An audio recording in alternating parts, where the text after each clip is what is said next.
आज हम कक्षा 12वीं अर्धवार्षिक परीक्षा सत्र 2024-25 विषय अर्थशास्त्र कला एवं वाणिज्य का प्रश्न पत्र देख रहे हैं। प्रश्न क्रमांक 1, सही विकल्प लिखिए। उपभोग की अंतिम इकाई से प्राप्त होने वाली उपयोगिता को कहा जाता है, तो सीमांत उपयोगिता कहा जाता है।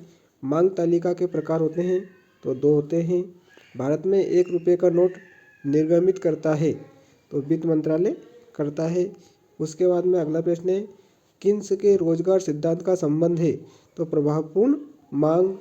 उसके बाद में 5वां प्रश्न है, बचत तथा उपयोग के बीच संबंध होता है, तो विपरीत। उसके बाद में 6ठा प्रश्न है, सीमांत उपभोग प्रवृत्ति है, तो C/भाई। प्रश्न क्रमांक 2 है, रिक्त स्थानों की पूर्ति कीजिए। उच्च अनाधिमान वक्र संतुष्टि को दर्शाता है, तो रिक्त स्थान में जाएगा उच्च। उच्चतम निर्धारित कीमत सरकार द्वारा निर्धारित की जाती है। उसके बाद में पूर्ण प्रतिस्पर्धी बाजार में प्रत्येक फर्म सजाती वस्तु का उत्पादन एवं विक्रय करती है। औसत संप्राप्ति बराबर कुल संप्राप्ति। 5वां है, राष्ट्रीय आय की गणना प्रत्येक वित्तीय वर्ष में होती है। भारत में बैंकों का नियमन बैंकिंग अधिनियम 1949 के तहत किया जाता है। उसके बाद में सत्य असत्य देख लेते हैं हम। तो सत्य असत्य में पहला है, व्यष्टि अर्थशास्त्र का संबंध व्यक्तिगत मात्राओं से होता है, तो यह सत्य है। पैमाने के प्रतिफल का संबंध अल्पकाल से होता है, यह असत्य है। औसत लागत वक्र U आकार का होता है, सत्य है। परिवर्तनशील लागत शून्य हो सकती है, सत्य। राष्ट्रीय आय देश के आर्थिक विकास की सूचक है, सत्य। वस्तु विनिमय प्रणाली में मूल्य का मापन कठिन रहता है, तो यह भी सत्य है।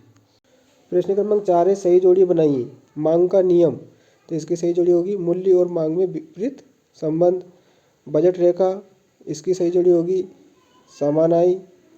निम्न स्तरीय वस्तुएं, इसकी सही जोड़ी होगी मोटे अनाज। पूर्ति का नियम, इसकी सही जोड़ी होगी मूल्य और मांग में सीधा संबंध।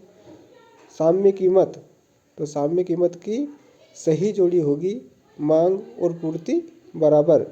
अधिमांग, इसकी सही जोड़ी होगी मांग पूर्ति से अधिक। अधिपूर्ति, और इसकी सही जोड़ी होगी पूर्ति मांग से अधिक।